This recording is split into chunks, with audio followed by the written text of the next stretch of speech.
All right, welcome to Perception and Action. So we're going to get started today and talk a little bit about how we got to the point of studying perception and action. So it used to be that people were really focused on what was called sensation and perception, and the action system wasn't really incorporated in perceptual research. And it turns out that that was a mistake. James Gibson is called the father of ecological psychology.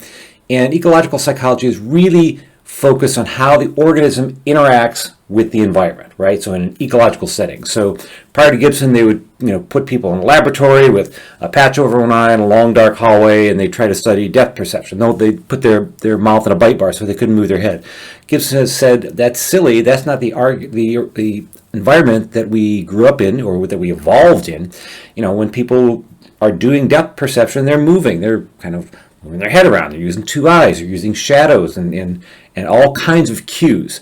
And so Gibson really put us into the mode of studying perception in an ecologically valid kind of environment, and how perception is coupled to action, right? So information-based control. Your system is taking in information from all over the environment, from all around you, and that information is giving you some insight as to how your actions will interact with the environment, right? So how can you get to a fly ball, right? Or can you get to a fly ball? Do you know whether you can get to it or not?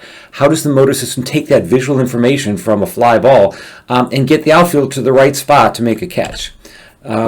It's perception-action coupling. It's guided action, perceptually guided action. And Gibson was a fan of, he actually coined the term affordances, perceiving what actions are possible when interacting with the environment. So is a step too high for you to step up onto? If you jump, can you reach from one rock to the other? We're really good at determining our action limits based on perceiving our own environment. So Gibson kind of drew a line between, or a distinction between vision for action and vision for perception. So vision for action is affording the environment, seeing the affordances that are available in the environment. Can you sit on something? Versus vision for perception is things like identifying a familiar face or reading. So perceptually guided action was one of Gibson's really big contributions. That and studying perceptual questions in an ecological environment. There's a synergy between physiological and behavioral research, and we're going to come back to this over and over and over again throughout the semester. So what we mean by this is that physiological findings in the field of neuroscience spur behavioral experiments, right? If we know that this structure exists and we know that how it interacts with this other structure, then we can make some behavioral predictions. Similarly, behavioral research spurs physiological investigations, right? We know we have this behavioral relationship here. Maybe there's a relationship between these two particular neural mechanisms. And so throughout the semester, we're going to talk about this symbiotic or synergistic relationship between physiological and behavioral research. To that effect, the discovery of mirror neurons and some evidence that shows that the same neural mechanisms may be used for perception and action lends credence to Gibson's kind of push to study perception and action together.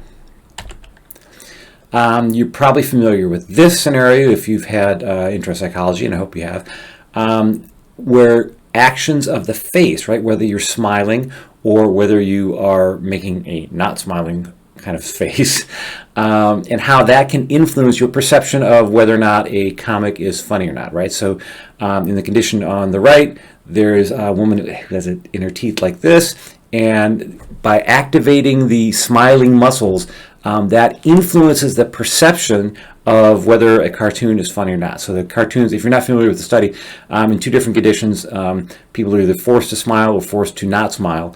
And when they are forced to smile, they perceive these comics as being funnier than in the other condition. It's an influence of the action system on perception.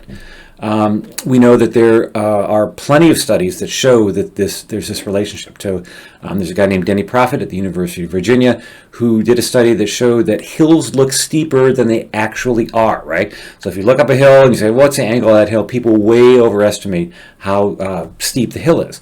They also look steeper when you're tired, they look steeper when you're hungry, and they look steeper if you're wearing a heavy backpack.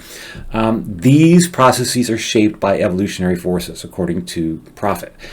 It's throughout our evolutionary history, you're better off surviving if you're on flat ground than if you're on a hill, right? So we want to kind of stay away from hills unless we need to traverse the hill for, chasing prey or, following family members or whatever it is, right?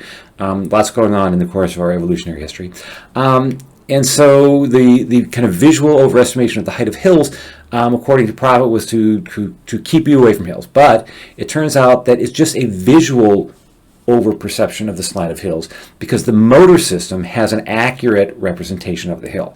And so embodied cognition. Other studies of embodied cognition, stressful things appear closer and appear to approach more quickly than things that are non-stressful. Adopting a slouched posture or an upright posture when participants learned that they had either failed or succeeded on a test influenced the response to that news. So those who received good news in the slouch posture felt less proud and reported being in a worse mood than participants in the upright posture. We're talking about the posture at which you sit and stand. So when your mother told you to sit up straight when you were a little kid, there may have been something to it. But the key here is that the link between the perception system and the action system, right? Prior to impression formation tasks, participants were required to hold either a warm cup of coffee or a cup of iced coffee, right, on their elevator ride up to do this impression formation experiment. And it turns out that if you're holding a warm cup of coffee as you're making the elevator ride up to the room, you evaluate the impression of the person you're meeting in a more generous and caring way than if you had the cold cup. So these are some studies, and one of the criticisms of these studies is, are these effects perceptual, or are they what's called post-perceptual decisions? Are the participants kind of seeing through this? I'm holding a warm cup of coffee. Maybe I should evaluate them more favorably. And there is some evidence that that's the case sometimes, but there's also very clear evidence that your action system is influenced by your perceptual judgment. And we'll talk about some of those in our next video.